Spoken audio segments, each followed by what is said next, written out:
For today's recipe, Link will be joined by IQ, Gastro Bob, and Yar, Captain Cook. And backed up as always by Guinea Page and the Animal Crackers.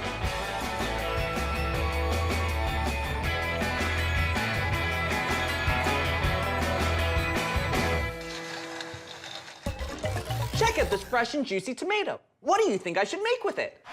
Tomato slices are round. You can spin them like a record. They'll be a smash hit. A tomato record smash hit? I'm not too sure about that, but it does give me an idea. Instead of smashing the tomatoes, let's blend them together to make tomato sauce to go with spaghetti. You're right, Link. That sounds way better. Yum! To make tomato sauce, you'll need 4 cups of diced fresh tomatoes, peeled and seeded. 1 package of spaghetti noodles, we're using whole grain. 2 tablespoons of olive oil, half a cup of finely chopped onions, 4 basil leaves, Parmesan cheese to serve, 1 teaspoon of sugar, half a teaspoon of fine sea salt, 1/4 teaspoon of freshly ground black pepper. Today we're using fresh tomatoes, but you can substitute them with an 800-gram can of tomatoes if fresh ones aren't available. Like if you're on a pirate ship. Right, Captain Cook? I'm a swarmy pirate, it's the outlaw life for me! Yeah, you're telling me, Link. I haven't seen a fresh tomato in over 100 years. Well, here we go. Davy Jones' ye old canned tomatoes for pirate swashbuckling grub. Just make sure the label on your container of tomatoes says no added salt. Usually I use the skin and seeds of the tomatoes for the sauce as they add valuable nutrients and texture. But today, I want to show you a cool culinary technique for peeling tomatoes. It's called blanching. Blanching. All right. Peeling hard foods like carrots and potatoes is easy, but tomatoes are soft, which makes them a lot more difficult to peel without squishing. The best way to peel a tomato is to make an X in the bottom. Place your tomato in boiling hot water for a few seconds.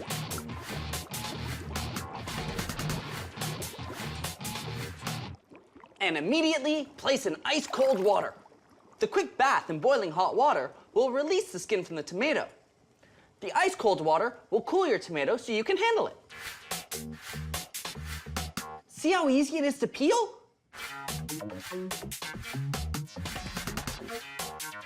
Now, to seed the tomato, cut it in half. Then, use a small spoon to scoop the seeds from its cavities. Just like so. Our final step is dicing the tomato.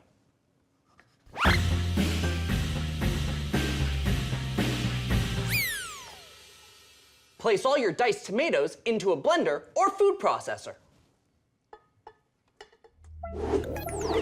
Now we're gonna make a puree.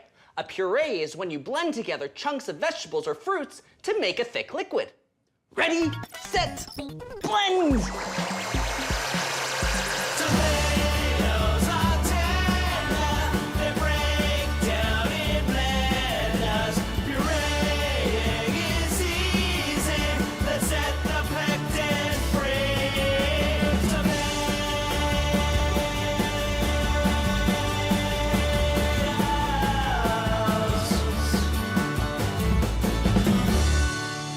We're ready to make our sauce. I've got a saucepan heating over medium heat. We'll add our olive oil and then our onions. Is someone crying? It must be the onions. Oh, barnacles. Onions always make me a wee bit teary. Just that your tomato sauce recipe me. It'd just be so beautiful, Link.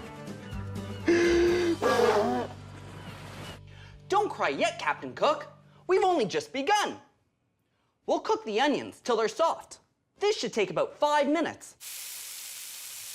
Lab rat, speed dial, please.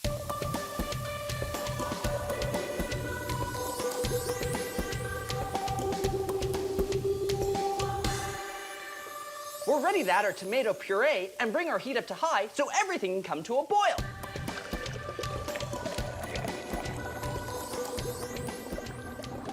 It's bubbling like a volcano. Take cover, Link. You okay, Gastro Bob? A-okay. I wonder why the sauce is doing this. What's the scoop, IQ? Sure thing, Link. A liquid can be described by a number of characteristics, including its capacity to pour or move easily, called the viscosity. Water pours easily, so it's not very viscous.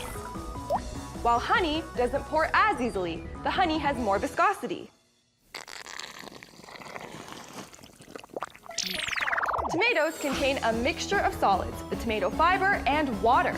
As the tomato sauce cooks, the fibers mesh together while the water evaporates, creating a dense mat that doesn't move around easily.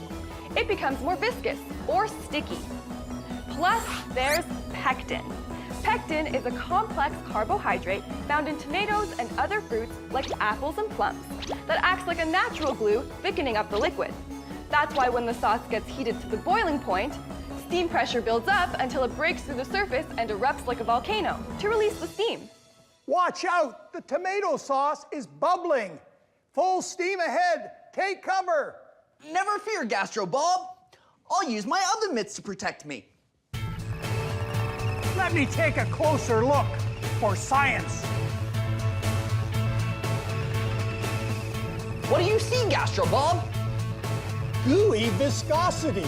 The more you heat the sauce, the more it thickens. And the more explosive they become. Whoa, whoa! We'll reduce the heat on the sauce so it doesn't burn or overbubble. But we'll need something to cover the top to protect us from the splattering hot tomato sauce. Any thoughts, Secret Agent Man? Secret Agent Man?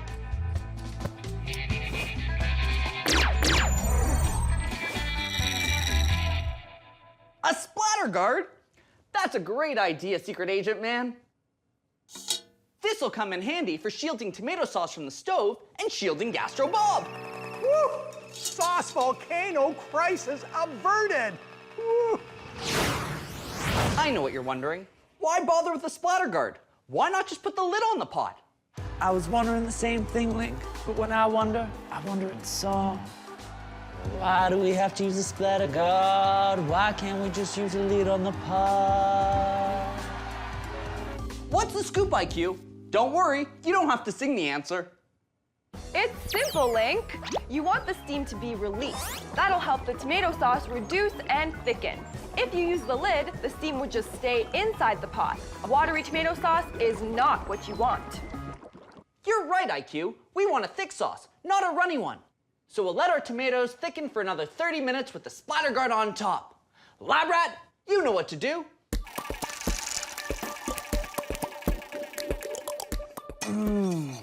Our sauce looks great. Let's have a taste. Let's add some salt and pepper. Now, let's cut up our fresh basil into thin slices.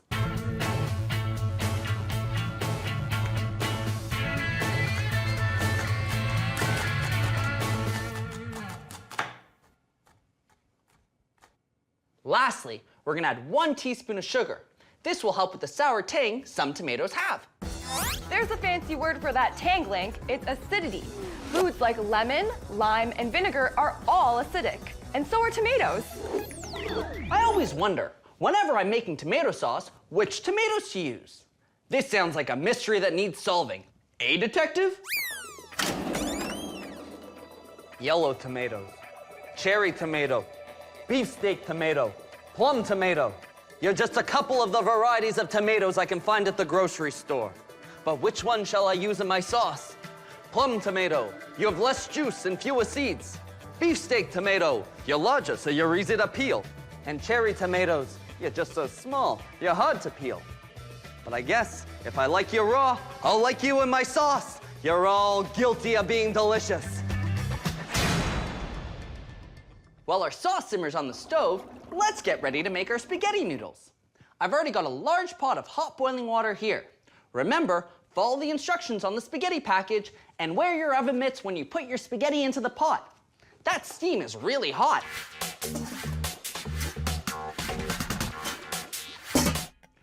While we're waiting for the sauce and the noodles, let's tidy up. When you finish and the cooking's done, even though you had lots of fun, you gotta clean up the pots and pans, gotta put them away, you gotta wash your hands. Let's tidy up, let's tidy up, let's tidy up, let's tidy up. I've cooked this pasta al dente.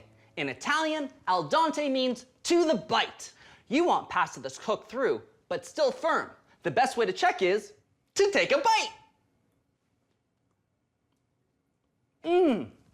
Overcooked pasta is mushy, but al dente is A-OK.